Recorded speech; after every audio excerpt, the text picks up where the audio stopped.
हमारे चैनल को सब्सक्राइब करें और नोटिफिकेशन पाने के लिए बगल में लगी हुई घंटी को दबाएं। आज हम उज्जैन में हैं। उज्जैन यानी महाकाल की नगरी। और एक समय जब कोरोना काल शुरू हुआ था, उस समय उज्जैन देश के उन शहरों में से था जहां सबसे ज़्यादा मौत की दर सबसे ज़्यादा थी। उसके बाद कुछ बदलाव हुए, सरकार बदली और उज्जैन के अधिकारी भी बदले। उसी में से एक थे उज्जैन के कलेक्टर आशीष सिंह। प्रजातंत्र टॉक्स में आपका स्वागत है।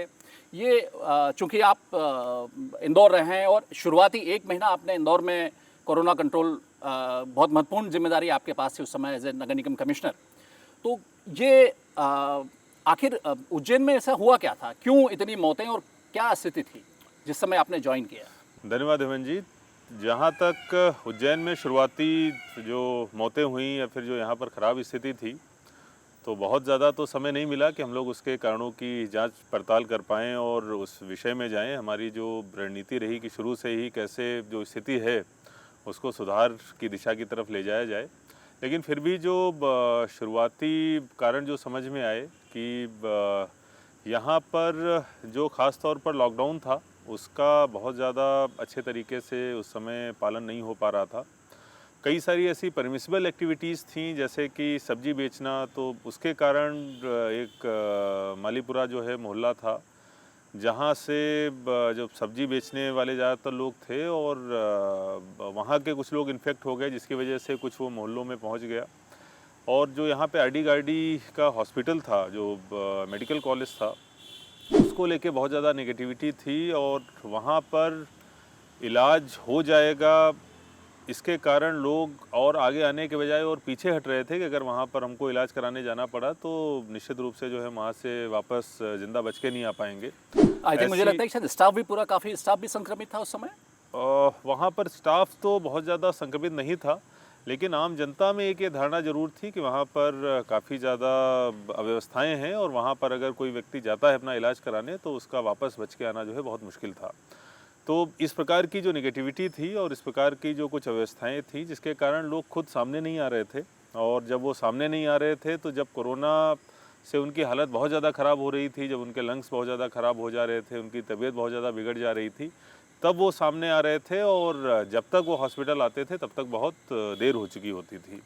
तो एक तरीके का एक जिसको कुचक्र बोलते हैं, विशेष साइकिल बोलते हैं, वो एक क्रिएट हो गई थी कि हॉस्पिटल के डर से लोग सामने नहीं आ रहे थे और चूंकि सामने बहुत देर से आ रहे थे इसीलिए हॉस्पिटल में जाके उनकी मृत्यु भी हो रही थी। तो एक तरीके का ये जो दुष्चक्र बन गया था उसको तोड़ना बहुत बड़ी चुनौती थी, जिसको लेके जैसा कि आपने बताया कि इंदौर में शुरुआत के 1 महीने में एज नगर निगम कमिश्नर काफ़ी ज़्यादा कोरोना के संबंध में काम किया और ख़ास तौर पर सर्वे और जो कॉन्टैक्ट ट्रेसिंग के काम में मैं लगा हुआ था, उसका अनुभव बहुत काम आया और उसी का परिणाम है कि बहुत जल्दी जो भी सिचुएशंस थी उन पे जो है वो कमांडिंग पोजीशन में मैं आया। एनआरसी प्रोटेस्ट का उज्जैन में भी असर था? देखिए, निश्चित रूप से जो एनटीसीए प्रोटेस्ट हुए थे और जो पहले 2-4 केसेस मिले हैं उनका सीधा सीधा जो है एक तरीके से संबंध स्थापित होता है। तो कहीं न कहीं जो बाहर के लोग आए, दिल्ली से लोग आए या फिर बाहर विदेशों से लोग आए सीए के प्रोटेस्ट में, तो निश्चित रूप से जो शुरुआत हुई है उसमें उसका लिंक जो है निश्चित रूप से इस्टेब्लिश करी जा सकती है। Ashish Singh as a collector कितना कॉन्फिडेंट थे कि इसको, क्योंकि जिस समय आप आए थे बहुत बुरी स्थिति थी, मतलब देश में उज्जैन जो है सबसे ज़्यादा मोर्टेलिटी रेट के कारण जाना जाता था, तो कितना आप कॉन्फिडेंट थे इसको लेके कि इसको कंट्रोल कर लेंगे? देखिए, चूँकि सरकार ने मुझ पर भरोसा जताया था, ऐसे क्रिटिकल टाइम में यहाँ पर भेजा था। मैं यहाँ पर संघर्ष के समय और एज नगर निगम कमिश्नर भी काम कर चुका हूँ और इंदौर का भी अनुभव कोरोना से निपटने का था, तो मुझे पूरा विश्वास था कि निश्चित रूप से समय लगेगा, मेहनत बहुत करनी पड़ेगी, बहुत ज़्यादा डिटर्मिनेशन की ज़रूरत होगी, लेकिन इस पे हम लोग कंट्रोल निश्चित रूप से कर लेंगे, ये हौसला शुरू से ही मन में था। कैसे हुआ, कैसे कंट्रोल करना कैसे शुरू हुआ, क्या क्या प्रोसीजर अपनाया? देखिए, क्योंकि पूरा देश जाना था, एक ऐसी जगह जहाँ सबसे ज़्यादा केसेस निकल रहे हों, सबसे ज़्यादा मौतें हो रही हों, उस जगह को कैसे कंट्रोल किया, ये अपने आप में केस स्टडी है। तो निश्चित रूप से जब मैंने ज्वाइन किया उस समय जो मृत्यु दर थी वो 20% के भी ऊपर, लगभग 23% के आसपास मृत्यु दर थी, जो इंडिया में सबसे ज़्यादा थी। और इसके अलावा केसेस भी जो थे वो अलग अलग शहर के अलग अलग इलाकों से निकल रहे थे, उसके बारे में भी हमको श्योरिटी नहीं थी कि किस डेप्थ तक जो है वायरस फैला हुआ है। जो रिपोर्ट्स थी वो भी कई लोगों की 10-10, 12-12, 15-15 दिन हो जाते थे, रिपोर्ट्स नहीं आती थी। और एक जो आरडी गाड़ी का जो इशू था वो मैंने आपको बताया ही।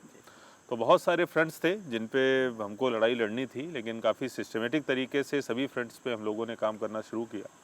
सबसे पहले जो आरडी गाड़ी की व्यवस्थाएं थी उनको लेके मैंने सबसे पहला फोकस शुरू से ही रखा। अगर मैं गलत नहीं हूँ तो इससे पहले कोई प्रशासनिक अधिकारी वहाँ नहीं पहुँचा था, आप पहले अधिकारी थे जो वहाँ पहुँचे? जी हाँ, निश्चित रूप से वहाँ पर पहुँचने के साथ साथ जो वार्ड था जहाँ पर हमारे पेशेंट जो हैं कोरोना के पेशेंट्स एडमिट थे, मैं स्वयं उस समय जब एक दहशत का माहौल रहता था और लोग कंटेनमेंट एरिया तक में जाने से बचते थे, उस समय मैंने सोचा कि अगर इस क्रिटिकल स्थिति से गुजरना है तो अगर निपटना है तो निश्चित रूप से फ्रंट से लीड करना होगा। और उसी को दृष्टिगत रखते हुए पीपी पहन के जो कोरोना पॉजिटिव वार्ड था मैं उसमें गया, सभी लोगों से बातचीत करी और ये जानने की कोशिश करी कि जो इतना नेगेटिव माहौल बना हुआ है उसके पीछे क्या क्या कारण हैं, क्या क्या वहाँ पर दिक्कतें हैं जो लोगों को फेस करनी पड़ रही हैं और उनका क्या क्या संभावित समाधान हो सकता है। तो सबसे पहली शुरुआत हमने करी, तो जो कुछ अव्यवस्थाएं वहाँ पर थीं उनको दुरुस्त करने का काम किया गया। और बाकी शहर के अंदर भी एक अच्छा पॉजिटिव मैसेज गया कि नहीं, अब चूँकि कलेक्टर ने खुद आके वहाँ पर जाके देखा है तो निश्चित रूप से व्यवस्थाएं जब हैं वो आगे की सुधरेंगी, और वैसा हुआ भी। तो इस फ्रंट पे हम लोगों ने काम करना शुरू किया। ख़ासतौर पर हमारे एक जो नोडल अधिकारी थे सुजान रावत, जिनको हमने केवल और केवल आरडी गाड़ी का जिम्मेदारी सौंपी थी, तो उन्होंने काफ़ी अच्छा काम किया। वो वहीं पर रहते थे और जो भी इस प्रकार की छोटी छोटी दिक्कतें डे टू डे वाली आती थी उसका वो वहाँ पर निराकरण करते जाते थे। दूसरा जो एक और कारण था जिसकी वजह से लोग नहीं आ पा रहे थे, और ख़ास तौर पर जो मुस्लिम कम्युनिटी के लोग थे और वो जो मोहल्ले थे वहाँ पर हमको बहुत ज़्यादा ये चैलेंज फेस करना पड़ रहा था कि लोग बिल्कुल सामने नहीं आ रहे थे। तो उसके लिए हम लोगों ने तत्काल ही मोहल्ला क्लिनिक की एक व्यवस्था जो है वो शुरू करी। जी। मोहल्ला क्लिनिक में जो वहीं कम्युनिटी के जो डॉक्टर्स रहते थे उन डॉक्टर्स को हम लोगों ने प्रयोग किया और उनके साथ अपने जो डॉक्टर्स थे, अपनी जो स्टाफ नर्स थी उनको बैठाया, और जो जिन जगहों पर वो पहले से बैठते रहे हैं उन्हीं के आसपास हमने उनको बैठाया। तो पूरी कम्युनिटी में उनके प्रति एक विश्वास की भावना थी जिसको हम लोगों ने कैपिटलाइज़ किया। वहाँ पे ढेर सारी संख्या में लोग ओपीडी के लिए आते रहे, और हम लोग जितने भी लोग लोग काफ़ी डरे हुए थे उस समय जी हाँ, मुस्लिम एरिया में उसमें। जी। बहुत डरे हुए थे। लेकिन जब उन्होंने देखा कि हमारे बीच का ही डॉक्टर देख रहा है हमको और जिनको हम लगातार दिखाते रहे हैं वही अगर देख रहे हैं तो निश्चित रूप से हमको वहाँ पर जाना चाहिए। तो लोगों ने फिर जो भी इस प्रकार की शुरुआती दिक्कतें थी उनको हटाकर आना वहाँ पर शुरू किया। लगभग हमने यहाँ पर 400 के आसपास टीम्स पूरे शहर भर में लगाई, जो पूरे शहर के एक एक घरों तक गईं, और एक बार नहीं 10-10, 15-15 बार गईं। उन्होंने एक एक व्यक्ति को निकाल कर उनको पहले समझाया कि कोरोना क्या होता है, कैसे इससे बचा जाना चाहिए, और अगर हो भी गया है तब भी कोई चिंता वाली बात नहीं है। सबको हमने पल्स ऑक्सीमीटर और थर्मल गन दे रखी थी। उनके माध्यम से उन्होंने टेस्टिंग करी, ढेर सारे सैंपल्स हम लोगों ने कराए और लोग फटाफट ठीक होकर जाने लगे और जल्दी निकलने लगे। तो जो पहले था कि लोग इंतज़ार करते थे कि हॉस्पिटल हमें ना जाना पड़े, और जब बहुत हालत ख़राब होती थी तब वो हॉस्पिटल तक जाते थे। शुरुआती मौतों का कारण भी यही रहा? शुरुआती मौतों का कारण भी वही निश्चित रूप से था। तो हम लोगों ने उस व्यवस्था को पूरी तरीके से चेंज कर दिया। अब लोगों को हम तक आने की आवश्यकता नहीं थी, हम लोग ही खुद उन तक पहुँच रहे थे। एक इस पूरे मामले में जो चीज़ बहुत इंस्ट्रूमेंटल रही वो थी सैंपल्स का लेना और रिपोर्ट्स का आना। जो पहले था कि 10-15 दिनों में रिपोर्ट्स आती थी, कई बार ऐसा भी होता था कि 15-20 दिन, 25 दिन भी हो जाते थे। तो इस व्यवस्था को हमने डे 1 से ही तत्काल चेंज किया। इसको कैसे आप क्योंकि बहुत ज़्यादा सारा जो कारण भी था उसका एक बड़ा कारण यही था कि रिपोर्ट्स काफ़ी डिले आ रही थी, तो इसको कैसे कम किया आपने? कैसे इसको रिपोर्ट जल्दी लाने की? देखिए, इसमें राज्य सरकार से हमको काफ़ी हेल्प मिली और एसीएस सुलेमान सर से भी इसमें काफ़ी हम लोगों को मदद मिली। ख़ास तौर पर जो एक सुप्राटेक लैब थी प्राइवेट, और चूँकि अहमदाबाद है, अहमदाबाद यहाँ से बहुत नज़दीक है, तो हम लोगों ने उनको अपने सैंपल जो है वो भेजना चालू किया। क्योंकि उस समय आरडी गाड़ी में हमारी टेस्टिंग शुरू तो हो गई थी, लेकिन वहाँ मुश्किल से 20-25 की कैपेसिटी होती थी। तो हम लोगों ने प्राइवेट लैब्स को वो किया, एंगेज किया राज्य शासन की अनुमति से। जितने भी हमारे बचे हुए पुराने सैंपल्स थे, मुझे याद है कि जब मैं आया हूँ तो लगभग हमारे 400-450, उसमें सैंपल्स की संख्या भी बहुत कम होती थी, लगभग 1.5-2 महीने पहले की बात है। जितने भी सैंपल्स बचे हुए थे सारे हमने एक साथ भिजवा के प्राइवेट लैब में वहाँ के हम लोगों ने रिपोर्ट जो है तत्काल बुलवाई, और आगे ये इंश्योर किया कि जितने भी सैंपल्स हमारे आज की डेट में लिए जा रहे हैं वो सारे के सारे आज चले जाएं, या तो प्राइवेट लैब में या सरकारी लैब में, और उन सभी की रिपोर्ट जो है वो अगली रात को 10 बजे तक या 11 बजे तक हमको प्राप्त हो जाए। तो ये 36 घंटे का लगभग टाइम लैग जो है हम लोगों ने मेंटेन किया, जो आज भी मेंटेन है। किसी भी हालत में 36 घंटे से ज़्यादा डिले जो है हम लोग सैंपल और रिपोर्ट के बीच में नहीं करते हैं, और यही एक बहुत बड़ा कारण है कि हम लोग डेथ रेट को भी कंट्रोल कर पाए और साथ में केसेस को भी कंट्रोल आशीष जी, कर 1.5 महीना शुरुआती लगभग आप इंदौर रहे हैं, कोरोना को कंट्रोल करने की टीम में आप बहुत ही जो फ्रंट लाइनर थे उनमें आप शामिल थे, वो किया। और उसके बाद यहाँ उज्जैन, दोनों जगह की स्थितियों में क्या अंतर था? देखिए, निश्चित रूप से इंदौर जो है स्केल की अगर बात करें तो बहुत बड़ा है। इंदौर शहर अपने आप में बहुत बड़ा है, उज्जैन उसकी तुलना में छोटा है। स्थितियों में कैसा क्या अंतर आप देखिए, स्थितियाँ कमोबेश जो हैं वो लगभग सेम थी, और मैं ये कहूँगा कि जो 1 महीने जब मैं आया हूँ उससे 1 महीने पहले का जो इंदौर हुआ करता था वही उज्जैन था, और थोड़ा ज़्यादा विकट स्थिति में उज्जैन था, क्योंकि जिस हॉस्पिटल में हमको ठीक होने जाना है, अगर उसी हॉस्पिटल से डर की वजह से हम सामने नहीं आएंगे तो इस प्रकार की भयावहता जो है उसकी कल्पना कर पाना भी बड़ा मुश्किल था। आरडी गार्डी हॉस्पिटल को लेके जो एक सबसे बड़ी जो चीज़ जो चली थी कि वहाँ के जो ट्रस्टी डॉक्टर महाडिक जो हैं, वो उन पर भी बड़े आरोप लगे कि वो अपने रिश्तेदारों को जो है वहाँ से ले आए तो वहाँ उनका इलाज चल रहा था, और उन्हीं के कारण सबसे ज़्यादा जो है स्थितियाँ खराब हुई उज्जैन की। आपकी क्या फाइंडिंग्स है, आपका क्या देखिए, मुझे लगता है कि कोई भी इंस्टीट्यूशन है तो उसको हम लोग एक व्यक्ति के ऊपर जो है नहीं डाल सकते हैं कि उनके कारण ये था। निश्चित रूप से प्रबंधन की समस्याएं थी, प्रबंधन में दिक्कतें थी। लेकिन बिना जानकारी के अपने रिश्तेदारों को लेके आना, ये कहीं ना कहीं एक बड़ा आप जो पेशेंट है उनके साथ आप खेल रहे हैं, आप वहाँ के स्टाफ के साथ खेल रहे हैं, ये एक बड़ा गंभीर मामला मेरे आने से पहले की घटना थी और इसकी बहुत ज़्यादा मैं तफ्तीश नहीं कर पाया। निश्चित रूप से इस प्रकार की बात चल रही थी कि वो ऐसा हुआ था। अब वो किस कारण हुआ, कैसे हुआ, ये तो नहीं पता, लेकिन प्रबंधन में निश्चित रूप से समस्याएं थी। लेकिन जब हम लोगों ने उनको उनके खुद के गैप्स आइडेंटिफाई करके दे दिए, उनको बता दिए कि ये चीज़ें आपको करनी और सही करनी पड़ेंगी, उसके बाद उन्होंने वो करी भी और समस्याएं धीमे धीमे हमारी रिजॉल्व होती चली। आज उज्जैन कहाँ खड़ा है? कोरोना की अगर बात करें तो क्या आप संतुष्ट हैं जो स्थिति में जहाँ उज्जैन खड़ा है? देखिए, निश्चित रूप से मैं जो 2 महीने पहले की स्थिति थी और आज की अगर तुलना करूं तो हम लोग एक जिसको सी चेंज बोलते हैं वो हम लोगों ने हासिल यहाँ पर किया है। आज की स्थिति में हमारे पास केवल 15 पेशेंट्स हैं जो एक्टिव पेशेंट्स हैं, जो उपचाररत हैं, जो संख्या हमारी एक समय 400 हुआ करती थी। और जब संख्या थी उस समय कब एक दौर तो ऐसा भी आया था कि प्रदेश में सबसे ज़्यादा केसेज जो हैं वो हमारे निकलते थे, उज्जैन के निकलते थे। आज अगर हम लोग पिछले 10-15 दिनों में देखें तो कभी 0 केस आते हैं, कभी 1 केस आते हैं, कभी 2 केस आते हैं, और उनमें भी लेकिन ये बात आपको डराती नहीं है कि ये आना जो है कहीं ना कहीं लोग जो है पब्लिक इसमें निश्चित रूप से जिस दिन भी 0 आता है तो लोग, तो यहाँ के लोग खुश होते हैं। कई सारे लोग पूछते हैं कि नहीं साहब बहुत अच्छी बात है, लेकिन उतनी ही ज़्यादा जो है मैं कोशिश करता हूँ कि हम लोगों को ये ध्यान रहे कि और भी ज़्यादा सावधानी रखने की आवश्यकता है। बढ़ जाती है इस समय देश में जो नए और जिन पे बड़ी ब्यूरोक्रेसी की भी बड़ी निगाह है, ऐसे अधिकारी देश भर में जब देखा जाए तो चाहे वो बेटर इंडिया की बात करें या और अलग अलग मंचों की बात करें, तो आशीष सिंह का नाम हमेशा उसमें कहीं ना कहीं जो है वो मौजूद रहता है टॉप 10 बेस्ट IAS में या उसमें। तो ये जो इसका कारण भी है कि भाई आप कचरे का पहाड़ जो है वो आप उसको एक पिकनिक स्पॉट में तब्दील करवा देते हैं, या सरस्वती नदी का अगर सीवेज का स्ट्रेच है तो उसको आपने पूरी तरह जो है उससे फ्री कर दिया। तो ये इस तरह की चुनौतियां लेने का मतलब ये आदत में शामिल है आपकी, क्या है? देखिए, मुझे यही लगता है, और ख़ास तौर पर जैसी मेरी ट्रेनिंग हुई है और शुरू में जैसे ऑफिसर्स के साथ काम करने का मौका मिला है, तो एक विज़न हमेशा बड़ा रख के चलने की जो है मेरी आदत निश्चित रूप से है। इंदौर में जब मैंने ज्वाइन किया तो निश्चित रूप से लगातार 2 बार के बाद में मनीष सिंह जी के बाद में नंबर 1 दिलाना वो एक बहुत बड़ा चैलेंज था। लेकिन उसके साथ साथ में जैसा आपने बताया कि देवगुराड़िया का जो कचरे का पहाड़ था जिस पे काम शुरू हुआ था, तो जो शुरुआती एस्टीमेट था कि उसको करने में हमें कम से कम 15 साल लगेंगे और करोड़ों रुपए खर्च होंगे, लेकिन उसको हम लोगों ने 6 महीने के अंदर करके दिखाया।